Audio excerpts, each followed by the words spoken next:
Hey, how's it going? I was checking out the Jester's Twitter page, and he shared a link to a video posted by Mr. Sam Bong, who uh, had a lecture talking about denial of service attacks and the various methods of them. In the video, he mentions Anonymous and Jester, and he talks about how they could get caught and the kind of trouble they can get into. And he ventures forth a theory about what kind of attack the Jester is actually using. Now, Sam has tweeted at Jester, referring to him as a criminal in hiding, and said that if he wanted to get more respect, he should go straight. Now, Mr. Bond, or Bond, or whatever his name is, I don't even know, referring to Jester as a criminal. Okay. Um, I am curious as to exactly what law Mr. Bond thinks that Jester has broken. It is possible that Bond is, or I'll just call him Sam, that Sam thinks that Jester is in violation of the Computer Fraud and the Computer Abuse and Fraud Act, which is, I'm sorry, Computer Fraud and Abuse Act. It's a federal law, and he might be thinking that that law applies to what the Jester has been doing. Now, the Jester's targets have, for the most part, been websites that he calls jihadists that are encouraging violence or radicalization among the Muslims living in the West, or attacks against Americans in other parts of the world. He also DOSed WikiLeaks. And yes, I said DOS, not DDoS. That's an issue for the previous video. Let's move on. And he also DOSed the Westboro Baptist Church's websites, all of them, for a period of about 8 weeks. Now, for for Sam's opinion, I can ask quite simply, okay, if a crime has been committed, who are the victims here? The jihadist websites, WikiLeaks, perhaps. Well, I haven't heard any of these people coming forward and wanting to file criminal charges against the people who DOSed them. Do I think that American law enforcement would take them seriously? I really doubt that. But the Westboro Baptist Church, they are Americans. They are based in the United States. Unfortunately, they're based in Topeka, Kansas, which is even more unfortunate for the people that live there. Um, is it possible that they could file criminal charges under the Computer Fraud and Abuse Act against Jester or anyone? Well, let's figure this one out. Now, under the Computer Fraud and Abuse Act, the law itself primarily refers to or covers government websites and websites for financial institutions like banks. So while Anonymous's Operation Payback, which was an attack against Bank of America, MasterCard, PayPal, and other financial institutions, could be covered under the act, Jester's attack against Westboro Baptist Church really not likely to be. You see, the thing is that the Westboro Baptist Church is not a bank; it's a church. So,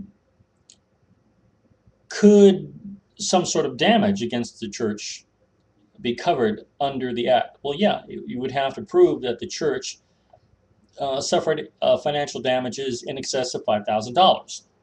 Now, this could be that the website was so badly damaged by the attack that they had to pay someone $5,002 to restore it back to the way it was. No evidence of that. In fact, the website itself appears not to have been touched. It just simply you could not access it. You couldn't get to the site.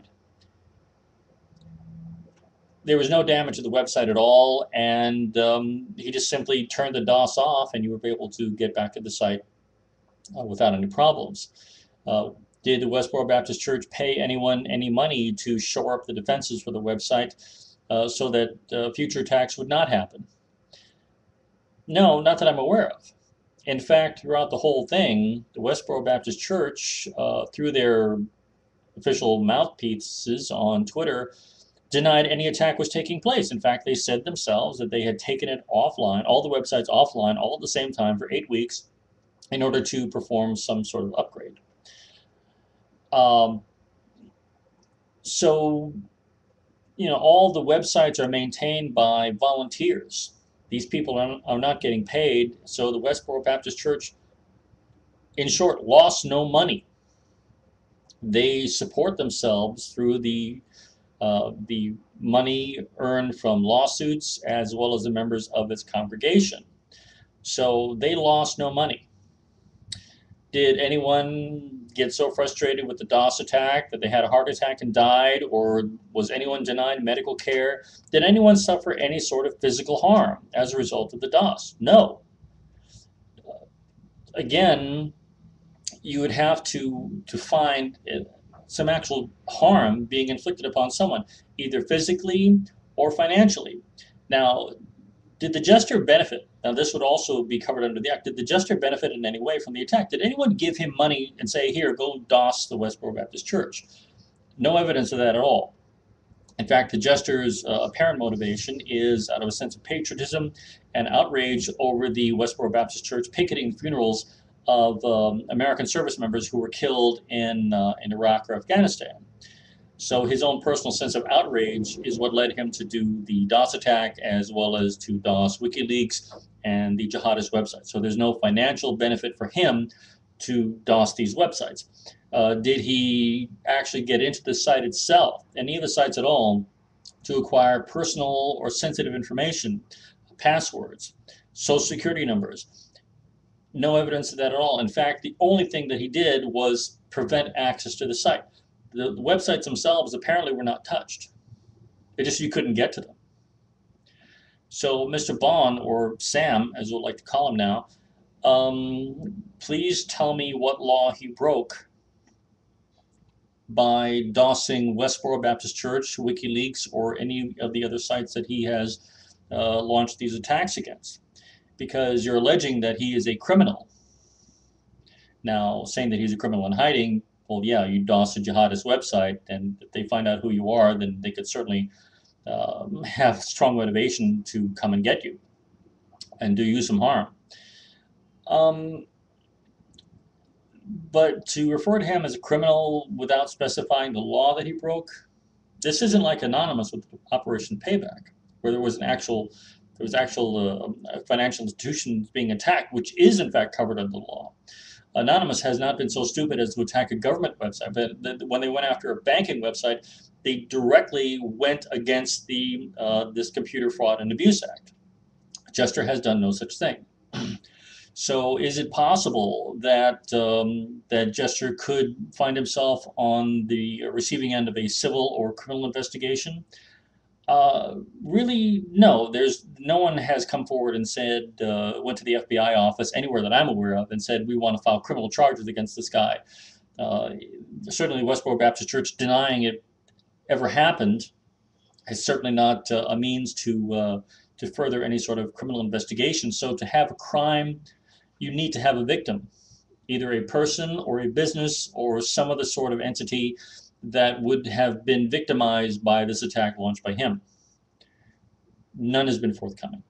So you can call someone a criminal, but you should really point out the law that they are alleged to have broken. Because if you say someone's a criminal and they haven't committed a crime that you can identify, well, that's a crime of itself. It's called libel, which is legally actionable, but Jester would have to come out of hiding to file a lawsuit against you. So there's not much risk of that. Don't worry about it, Sam. But just asking a question here. Anyway, you guys take care, and I'll see you again soon.